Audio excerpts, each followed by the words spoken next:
Okay, this is a 1947 North American Navion, made of course in the United States. It's one of the world's finest general aviation aircraft right now in use, but it was made for military purpose. This was built by North American, as I said, in 1947. So it was made particularly for a number of things for military use by the United States Air Force and the Army Air Force of the United States, and particularly for VIP transport, for artillery observation purposes, for light transport. In fact, this aircraft, if you remember the Korean War and the time when the Chinese came across the Yalu in hordes and to press the Americans, General MacArthur landed on a carrier in one of these to direct a sea-to-shore amphibious operation to pincer the North Koreans, and that's what really won the war. So this aircraft has a pedigree and a legacy that is very favorable to its reason for design. It is a very, very sturdy aircraft. Its skin is like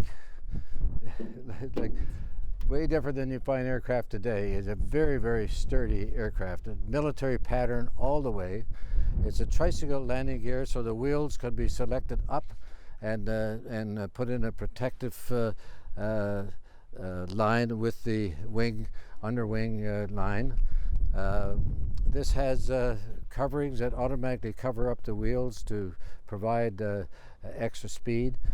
I have a small engine on this aircraft, and compared to engines that are used now for the Navion, this was the engine that was designed for the aircraft. It's a Continental 185 horsepower, 205 horsepower for takeoff. And my son, for instance, has the same type of aircraft, although not as pretty as this one. But his has a much stronger engine in it, but in the formation that I led overseas, this was ideal for leading information, and I was very, very happy with it. Coming around, you'll see it has special vents for air. This is a vent for air because it can get pretty hot inside. I had wing vents put in here on both sides, and of course the fuel. There's only two places you can refuel the aircraft. It's through the right wing and through the fuselage. It carries about 40 gallons here and another 20 gallons in the fuselage. And it's quite a maneuverable aircraft. I can pull upwards of 3.5 to 4 G in it, which is good. Not much negative. So in terms of aerobatics, not a great aircraft, but it's strong, and there's a utility use for this aircraft that will allow it to do basic aerobatics, but I don't use it for that, and because it sort of limits me in other ways of its use. When you look back here, I put strobe lights in it for traveling across Canada today. With strobe lights and what we call position lights here, with the strobe lights allows me to feel a sense of comfort from the fact that it sends out a very strong light and a pulse that other aircraft can see and people on the ground can see. It makes it much safer and prevents possible collision. It has big flaps, so it has a very slow speed capability to land on short fields. I've landed in as short as just a little over 1,000 feet. And a runway like this, it gives you plenty of room. The fuselage is a beautiful design. You'll see this whole design here is very much like North American P-51 Mustang. So the tail is almost exactly the same look, the whole fuselage, the front. So it has that fighter look to it, which makes it really beautiful. And the amazing thing about its use that I use it for is in general aviation and information, is that it's extremely comfortable, and with the sort of bubble canopy on it, and I upgraded the canopy to take the struts that would split the side perspex into two. I now have a one-piece canopy on the side and can look around, so my visibility is really tremendous. It's absolutely wonderful. And what makes it nice for traveling is that it's like a Chesterfield. You sit in it, and I tell you, it is so comfortable. So I take my wife flying in it, or other passengers, and they're so happy just to sit back, and it's like they're being at home. So it has, of course, I use VHF radio, so I can contact with tower and so on. The military pattern comes with flares, so that you can use it for forward air controlling of artillery direction and this sort of thing.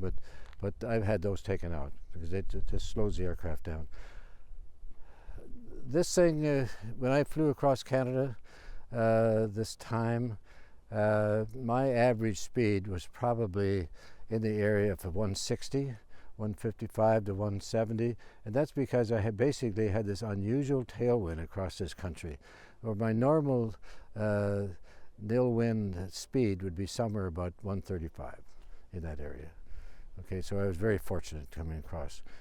Other than that, I think that covers it pretty well. It's got a tail hook here, which allows it to be towed, but also protects against damage on a nose-high takeoff at slow speed.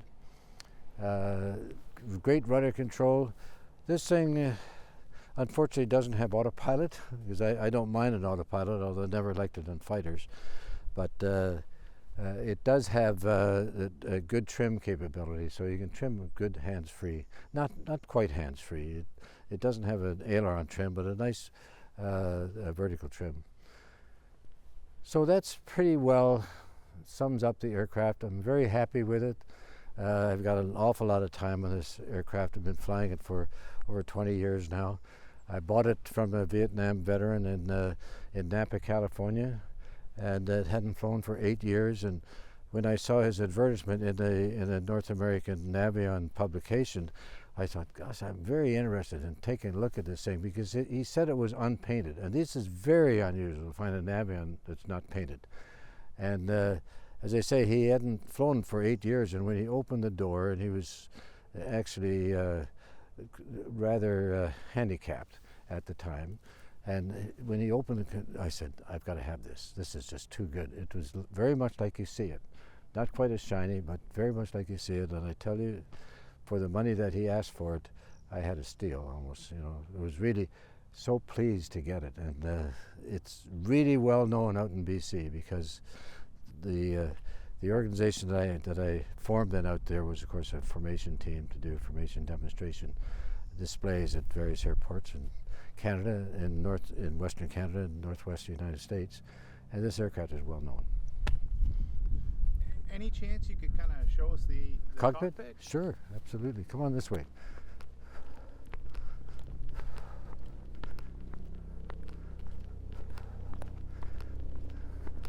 We cleaned out everything in it, so it should be relatively clean. This is now Kevin's responsibility. So if you want to climb up here, I suggest you put your left foot here. Make sure you hang on to here. But I had this put in because I fell off the wing one time, and so that is something you haul yourself up with. Put your hand on here, pull yourself up. We'll open the cockpit.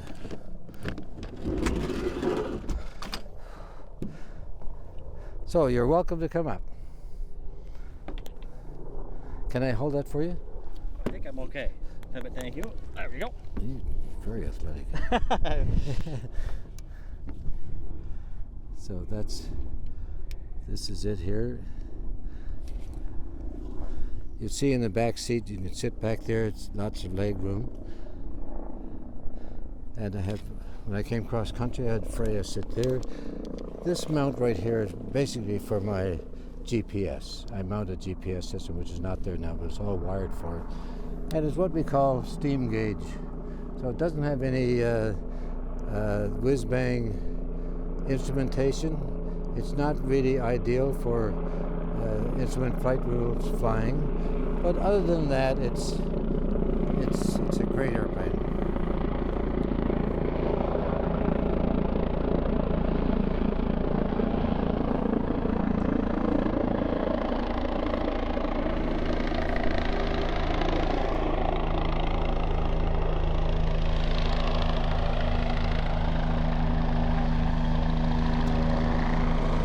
Great.